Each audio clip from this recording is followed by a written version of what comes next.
ਵਾਹਿਗੁਰੂ ਜੀ ਕਾ ਖਾਲਸਾ ਵਾਹਿਗੁਰੂ ਜੀ ਕੀ ਫਤਿਹ। ਪੁਸਤਕ ਜਗੋ 13ਵੀਂ। ਲੇਖਕ ਪ੍ਰਿੰਸੀਪਲ ਗੁਰਬਚਨ ਸਿੰਘ ਜੀ ਪਨਵਾ। ਆਵਾਜ਼ ਇੰਦਰ ਰਾਜ ਕੌਰ। ਅਰਦਾਸ ਵਿੱਚ ਮਨ ਮਰਜ਼ੀ। ਬਾਬਾ ਬੰਦਾ ਸਿੰਘ ਜੀ ਬਹਾਦਰ ਦੀ ਸ਼ਹਾਦਤ ਉਪਰੰਤ ਸਿੱਖ ਕੌਮ ਇੱਕ ਪ੍ਰੀਖਿਆ ਦੇ ਦੌਰ ਵਿੱਚੋਂ ਗੁਜ਼ਰੀ। ਕਿਤੇ ਰੰਬੀਆਂ ਨਾਲ ਖੋਪਰੀਆਂ ਉਤਾਰੀਆਂ ਗਈਆਂ, ਕਿਤੇ ਬੰਦ ਕੱਟਿਆ ਗਿਆ ਤੇ ਚਰਖੜੀਆਂ ਤੇ ਚੜ੍ਹ ਕੇ ਸਰਕਾਰੀ ਤਸ਼ੱਦਦ ਨੂੰ ਸਹਾਰਿਆ ਗਿਆ। ਸਿੱਖਾਂ ਦੀ ਹੋਂਦ ਨੂੰ ਖਤਮ ਕਰਨ ਲਈ ਧਰਮ ਦੇ ਨਾਂ ਤੇ ਤੁਅਸਬੀ ਕਾਜ਼ੀ ਦੇ ਫਤਵੇ ਤੇ ਅੰਦਰ ਖਾਤੇ ਕਰਮਕਾਂਡੀ ਬ੍ਰਾਹਮਣੀ ਜਮਾਤ ਦੀ ਈਰਖਾ ਤੇ ਸਰਕਾਰੀ ਜ਼ੁਲਮ ਦੀ ਦਾਸਤਾਂ ਇਤਿਹਾਸ ਦੇ ਪੰਨਿਆਂ ਤੇ ਉਖਰੀ ਪਈ ਹੈ। ਅਜਿਹੇ ਬਿਖਮ ਦੌਰ ਵਿੱਚ ਦੀ ਗੁਜ਼ਰਦਿਆਂ ਸਿੱਖਾਂ ਦੇ ਬੋਲੇ ਸਨ ਕਿ ਮੇਰਾ ਸਿਰ ਜਾਂਦਾ ਤਾਂ ਜਾਏ, ਪਰ ਮੇਰਾ ਸਿੱਖੀ ਸਿਦਕ ਨਾ ਜਾਏ। ਦੋਹਾਂ ਧਰਮਾਂ ਦੇ ਪੁਜਾਰੀ ਸਰਕਾਰ ਨਾਲ ਰਲ ਕੇ ਮਨੁੱਖੀ ਆਜ਼ਾਦੀ ਦਾ ਘਾਣ ਕਰ ਰਹੇ ਸਨ। ਗੁਰੂ ਨਾਨਕ ਸਾਹਿਬ ਜੀ ਦਾ ਆਦਰਸ਼ ਹੈ ਕਿ ਹਰ ਮਨੁੱਖ ਨੇ ਸੱਚਿਆਰ ਬਣਨਾ ਹੈ। ਉੱਥੇ ਹਰ ਮਨੁੱਖ ਨੂੰ ਜ਼ਿੰਦਗੀ ਜਿਉਣ ਦਾ ਪੂਰਾ ਅਧਿਕਾਰ ਵੀ ਹੈ।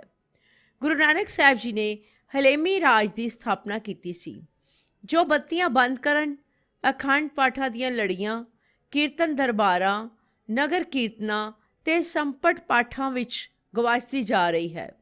ਇੰਜ ਲੱਗ ਰਿਹਾ ਹੈ ਕਿ ਨਾਨਕੀ ਫਲਸਫੇ ਨੂੰ ਅਸੀਂ ਵੀ ਕਰਮ ਕਾਂਡ ਵਿੱਚ ਹੀ ਲਪੇਟ ਕੇ ਪੇਸ਼ ਕਰਨ ਨੂੰ ਆਪਣਾ ਪਰਮ ਧਰਮ ਸਮਝੀ ਬੈਠੇ ਹਾਂ। ਸਿੰਘਾਂ ਨੂੰ ਘੋੜਿਆਂ ਦੀਆਂ ਕਾਠੀਆਂ, ਜੰਗਲਾਂ ਬੇਲਿਆਂ ਤੇ ਘਰੋਂ ਬੇਘਰ ਹੋ ਕੇ ਵੀ ਰਹਿਣਾ ਪਿਆ। ਇਸ ਸਮੇਂ ਗੁਰਦੁਆਰਿਆਂ ਦਾ ਪ੍ਰਬੰਧ ਸਿੱਖੀ ਭੇਸ ਵਿੱਚ ਨਿਰਮਲੇ, ਉਦਾਸੀਏ ਤੇ ਪਿਤਾ ਪੁਰਖੀ ਲੋਕਾਂ ਦੇ ਹੱਥਾਂ ਵਿੱਚ ਚਲਾ ਗਿਆ। ਕਈ ਮਹੰਤਾਂ ਨੇ ਆਪਣੇ ਆਪ ਨੂੰ ਗੁਰੂ ਨਾਨਕ ਸਾਹਿਬ ਜੀ ਦੇ ਵਾਰਸ ਤੇ ਕਈਆਂ ਨੇ ਸੋਢੀ ਕੁਲ ਵਿੱਚੋਂ ਹੋਣ ਦਾ ਦਾਅਵਾ ਕਰਕੇ ਅੰਦਰ ਖਾਤੇ ਗੁਰੂਆਂ ਵਾਲਾ ਢੋਂਗ ਰਚ ਲਿਆ। ਅੱਜ ਵੀ ਸੰਤਗਿਰੀ ਦੇ ਨਾਂ ਤੇ ਅੰਦਰ ਖਾਤੇ ਗੁਰੂ ਹੋਣ ਦਾ ਭਰਮ ਪਾਲਿਆ ਜਾ ਰਿਹਾ ਹੈ। ਉਂਝ ਤਾਂ ਲਗਭਗ ਬਹੁਤ ਸਾਰੇ ਗੁਰਦੁਆਰਿਆਂ ਵਿੱਚ ਮਹੰਤ ਆਪਣੀਆਂ ਮਨਮਾਨੀਆਂ ਕਰ ਰਹੇ ਸਨ, ਪਰ ਨਨਕਾਣਾ ਸਾਹਿਬ ਦੇ ਮਹੰਤ ਦੀਆਂ ਕਾਲੀਆਂ ਕਰਤੂਤਾਂ ਦਾ ਚਿੱਠਾ ਜਗ ਜ਼ਾਹਿਰ ਹੋ ਗਿਆ।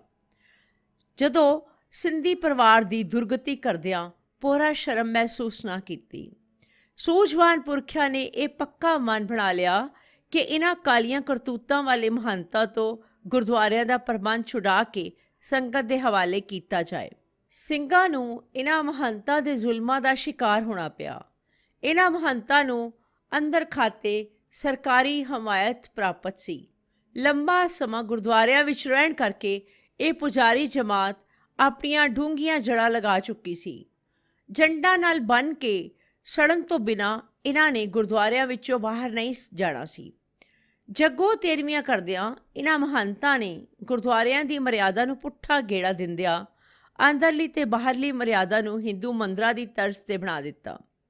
ਗੁਰਦੁਆਰਿਆਂ ਵਿੱਚੋਂ ਗੁਰਬਾਣੀ ਵਿਚਾਰ ਖਤਮ ਕਰਦਿਆਂ ਮਨ ਘੜਤ ਇਤਿਹਾਸ ਤੇ ਭਗਤ ਮਾਲਾ ਵਰਗੀਆਂ ਪੁਸਤਕਾਂ ਦੀ ਕਥਾ ਆਰੰਭ ਕਰਾ ਕੇ ਸਿੱਖ ਸਿਧਾਂਤ ਨਾਲ ਦਿਨ ਦਿਹਾੜੇ ਧਰੋਹ ਕਮਾਇਆ। ਨਨਕਾਣਾ ਸਾਹਿਬ ਦੇ ਸਾਕੇ ਨੇ ਸਾਰੀ ਕੌਮ ਨੂੰ ਇੱਕ ਵਾਰ ਨਵੇਂ ਸਿਰੇ ਤੋਂ ਸੋਚਣ ਲਈ ਮਜਬੂਰ ਕੀਤਾ ਕਿ ਕਿਉਂ ਨਾ ਆਪਣੀ ਕੌਮ ਨੂੰ ਏਕੇ ਵਿੱਚ ਪਰੋਇਆ ਜਾਏ। ਇਸ ਦੀ ਅੰਦਰਲੀ ਤੇ ਬਾਹਰਲੀ ਰਹਿਤ ਇੱਕ ਹੋਵੇ। ਦੂਸਰਾ, ਸਾਰਿਆਂ ਗੁਰਦੁਆਰਿਆਂ ਨੂੰ ਏਕੇ ਵਿੱਚ ਪਰੋਣ ਲਈ ਇੱਕ ਸਾਂਝੀ ਮਰਿਆਦਾ ਬਣਾਈ ਜਾਏ। ਆਨੰਦ ਕਾਰਜ ਦੀ ਮਰਿਆਦਾ ਇੱਕ ਹੋਵੇ। ਖੰਡੇ ਦੀ ਪਹੁਲ ਦਾ ਵਿਧਾਨ ਇੱਕ ਹੋਵੇ। ਮ੍ਰਿਤਕ ਸੰਸਕਾਰ ਇੱਕ ਹੋਵੇ। ਸਾਡੀ ਅਰਦਾਸ ਦੀ ਰੂਪ ਰੇਖਾ ਇੱਕ ਹੋਵੇ। ਭਾਵੇਂ ਰਹਿਤ ਮਰਿਆਦਾ ਪੁਨਰ ਵਿਚਾਰ ਦੀ ਲੋੜ ਮਹਿਸੂਸ ਕਰਦੀ ਹੈ, ਪਰ ਜਿੰਨਾ ਚਿਰ ਵਿਧੀ ਵਿਧਾਨ ਅਨੁਸਾਰ ਇਸ 'ਤੇ ਪੁਨਰ ਵਿਚਾਰ ਨਹੀਂ ਕੀਤਾ ਜਾਂਦਾ, ਉਹਨਾਂ ਚਿਰ ਅਸੀਂ ਇਸ ਨੂੰ ਮੰਨਣ ਦੇ ਪਾਬੰਦ ਹਾਂ। ਨਿੱਜੀ ਤੌਰ 'ਤੇ ਇਸ ਵਿੱਚ ਕੋਈ ਇਕੱਲਾ ਬਦਲਾਅ ਨਹੀਂ ਕਰ ਸਕਦਾ।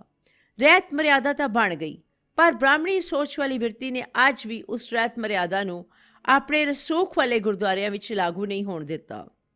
ਸਿੱਖ ਕੌਮ ਦਾ ਦੁਖਾਂਤ ਹੀ ਮੰਨਿਆ ਜਾਏਗਾ ਕਿ ਕੁਝ ਇਤਿਹਾਸਕ ਗੁਰਦੁਆਰਿਆਂ ਤੇ ਬਹੁਤ ਸਾਰੇ ਸਥਾਨਕ ਸੰਗਤ ਵੱਲੋਂ ਬਣਾਏ ਗੁਰਦੁਆਰਿਆਂ ਵਿੱਚ ਬ੍ਰਾਹਮਣੀ ਸੋਚ ਵਾਲੇ ਗ੍ਰੰਥੀਆਂ ਤੇ ਪ੍ਰਬੰਧਕਾਂ ਨੇ ਮੁਕੰਮਲ ਤੌਰ 'ਤੇ ਰਹਿਤ ਮਰਿਆਦਾ ਲਾਗੂ ਨਹੀਂ ਕੀਤੀ।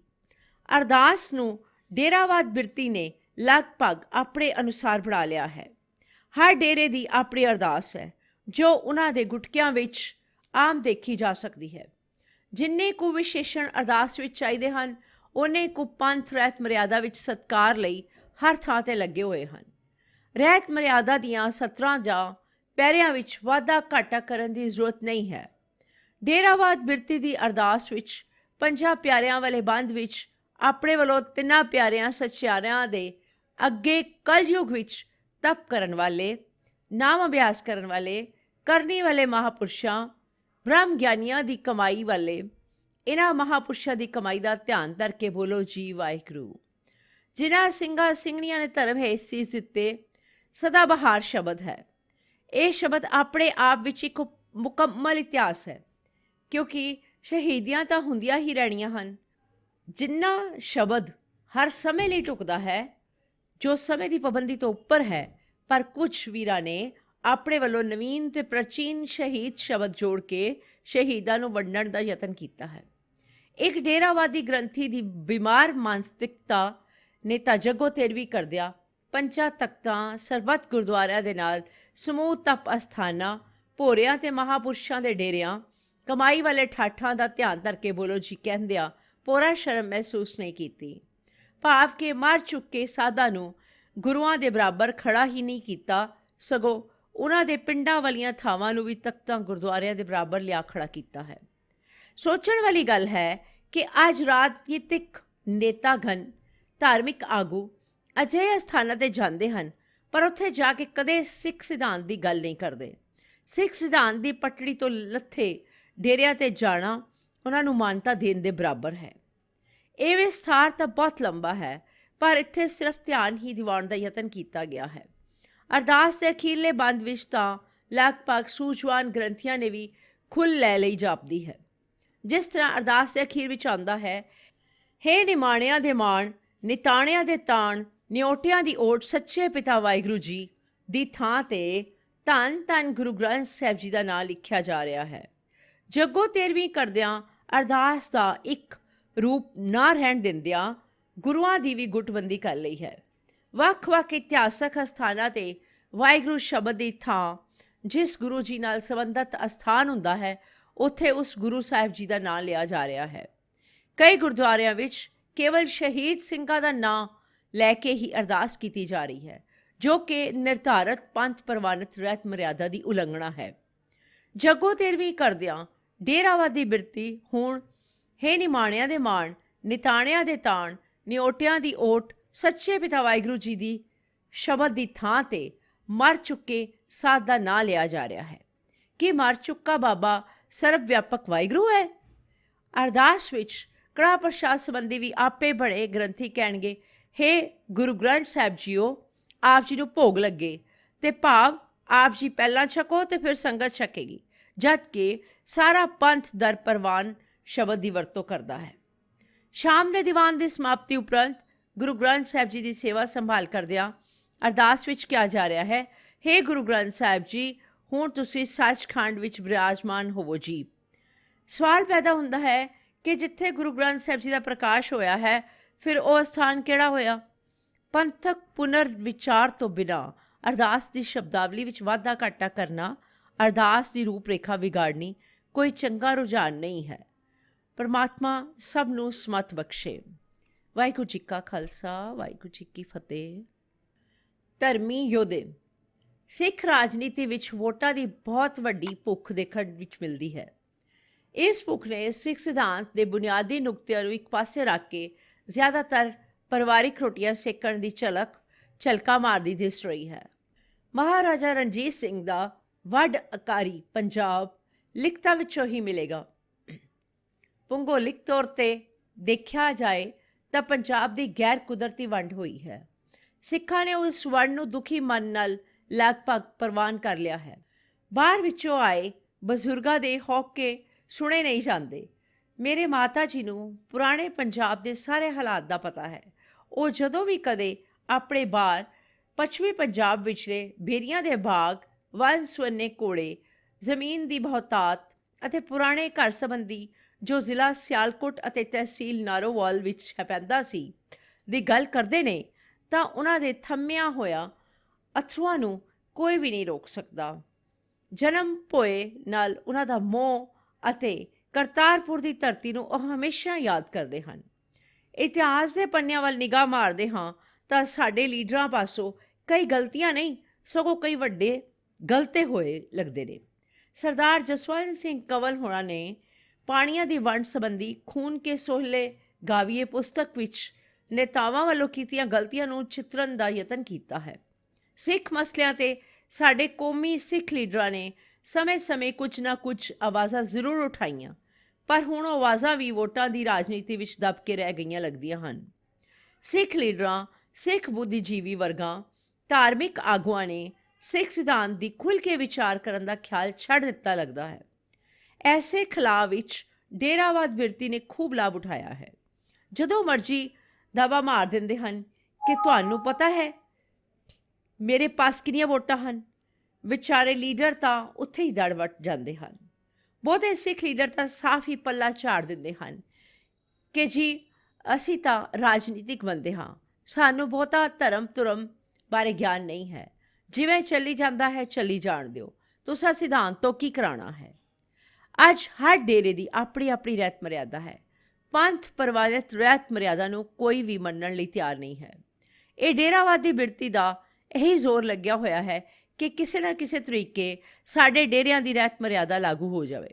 ਸਰਦਾਰ ਕੁਲਬੀਰ ਸਿੰਘ ਕੋੜਾ ਦੀ ਪੁਸਤਕ ਸਿੱਖ ਵੀ ਨਿਗਲਿਆ ਗਿਆ ਅਨੁਸਾਰ ਅਸੀਂ ਦੇਖਣ ਨੂੰ ਸਿੱਖ ਜ਼ਰੂਰ ਲੱਗਦੇ ਹਾਂ, ਪਰ ਸਾਡੇ ਰੀਤੀ ਰਿਵਾਜ਼ ਜਾਂ ਧਾਰਮਿਕ ਕੰਮ ਸਾਰੇ ਬ੍ਰਾਹਮਣੀ ਕਰਮਕਾਂਡ ਵਿੱਚ ਲਿਬੜ ਗਏ ਲੱਗਦੇ ਹਨ। ਪਿਛਲੇ ਕੁਝ ਸਮੇਂ ਤੋਂ ਰਾਜਨੀਤਿਕ ਲੋਕਾਂ ਦੀ ਛਤਰ ਛਾਇਆ ਹੇਠ ਪਲੇ ਡੇਰਾਵਾਦ ਨੇ ਆਪਣੀਆਂ ਜੜ੍ਹਾਂ ਬਹੁਤ ਡੂੰਘੀਆਂ ਕਰ ਲਈਆਂ ਹਨ। ਬਾਹਰਲੇ ਮੁਲਕਾਂ ਦੇ ਬਹੁਤ ਸਾਰੇ ਗੁਰਦੁਆਰਿਆਂ ਵਿੱਚ ਇਹਨਾਂ ਨੇ ਆਪਣੇ ਪੱਕੇ ਡੇਰੇ ਜਮਾ ਲਏ ਹਨ।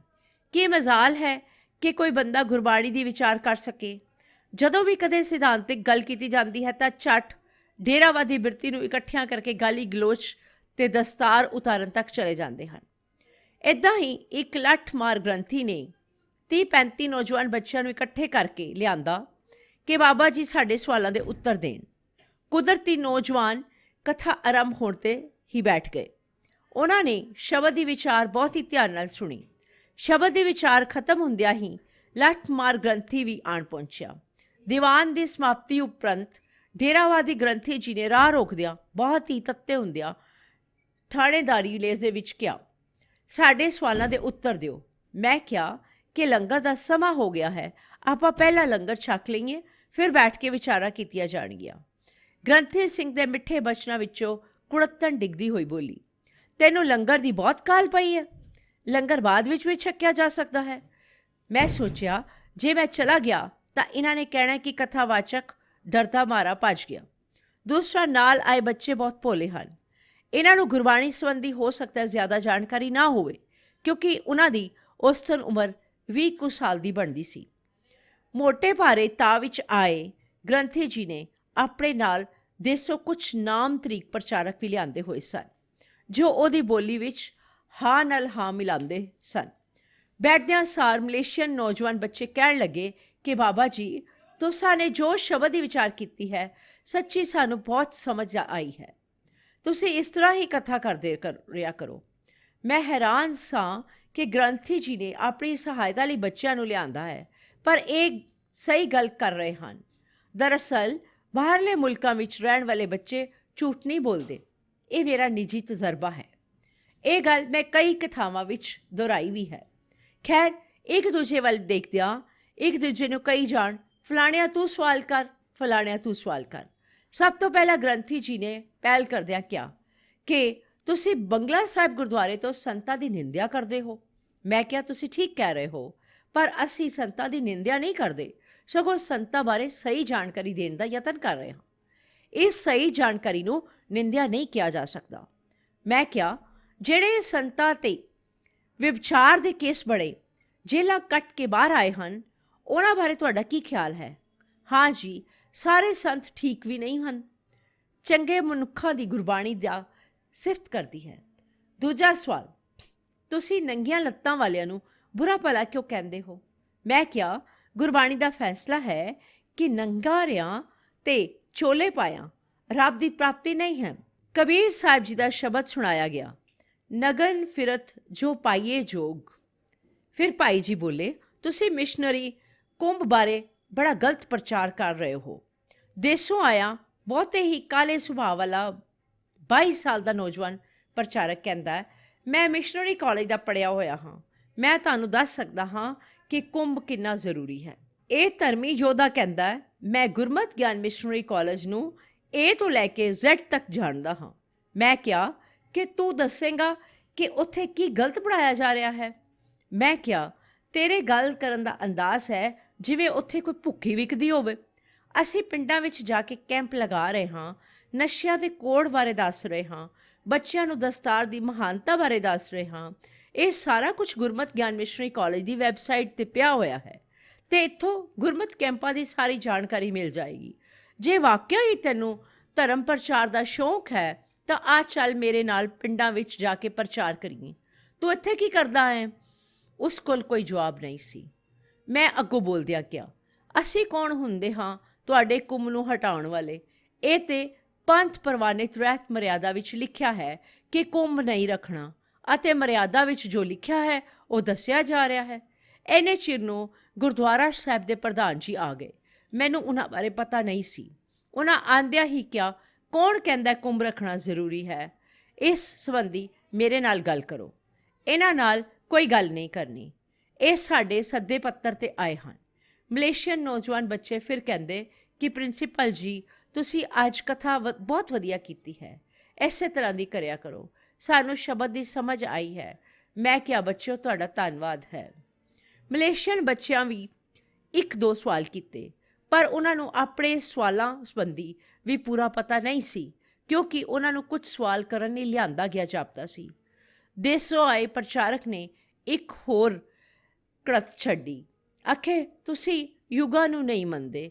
ਮੈਂ ਕਿਹਾ, ਭਲਿਆ ਮੈਂ ਗੁਰਬਾਣੀ ਨੂੰ ਮੰਨਦਾ ਹਾਂ।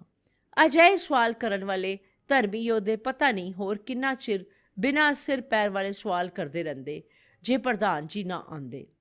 ਸਿਖਾਂਦਰੂ ਪ੍ਰਚਾਰਕ, ਗ੍ਰੰਥੀਆਂ, ਰਾਗੀਆਂ, ਢਾਡੀਆਂ ਦੀ ਵੱਡੀ ਘਾਟ ਕਰਕੇ ਗੁਰਮਤਿ ਸਿਧਾਂਤ ਨੂੰ ਪੁੱਠਾ ਗੇੜ ਦਿੱਤਾ ਜਾ ਰਿਹਾ ਹੈ। ਅਣ ਸਿਖਾਂਦਰੂ ਅਜਿਹੇ ਧਰਮੀ ਯੋਧੇ, ਗ੍ਰੰਥੀਆਂ ਵੱਲੋਂ ਗੁਰੂ ਨਾਨਕ ਸਾਹਿਬ ਜੀ ਦੇ ਨਿਰਮਲ ਪੰਥ ਵਿੱਚ ਬ੍ਰਾਹਮਣੀ ਮਤ ਨੂੰ ਘਸੋੜਿਆ ਜਾ ਰਿਹਾ ਹੈ। ਰੱਬਾ ਖੈਰ ਕਰੀ ਜਿਹੜੇ ਜਗੋ ਤੇਰਵੀਆਂ ਕਰ ਰਹੇ ਹਨ। ਵਾਹਿਗੁਰੂ ਜੀ ਕਾ ਖਾਲਸਾ, ਵਾਹਿਗੁਰੂ ਜੀ ਕੀ ਫਤਿਹ।